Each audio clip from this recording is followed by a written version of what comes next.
Car బీభత్సం. ఇద్దరు police కానిస్టేబుళ్లపై నుండి దూసుకెళ్లిన కారు. కృష్ణవరం టోల్ ప్లాజా నూతన సంవత్సరం వేళ మంగళవారం అర్ధరాత్రి Jaggampeta CI YR K Srinivas, Kirlampudi SI G Satish తో పాటు పలువురు కానిస్టేబుల్తో వాహనాలు తనిఖీ చేస్తున్నారు.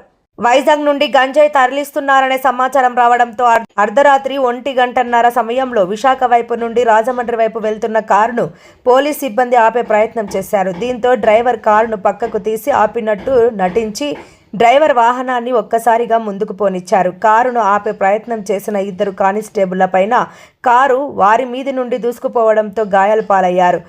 లోవరాజు అనే కానిస్టేబుల్కి తీవ్ర గాయాలు కాగా హాస్పిటల్లో చేర్చారు. మరో కానిస్టేబుల్కు గాయాలైనట్లు సమాచారం. ఉత్తరప్రదేశ్కు చెందిన కారును రాజానగరం సమీపంలోని కెనాల్ రోడ్లో వదిలి డ్రైవర్ పరారయ్యాడు. దీంతో ఈ సంఘటనను పోలీసులు సీరియస్గా తీసుకుని నిందితుల్ని పట్టుకోవడానికి గాలింపు చర్యలు ముమ్మరం చేశారు.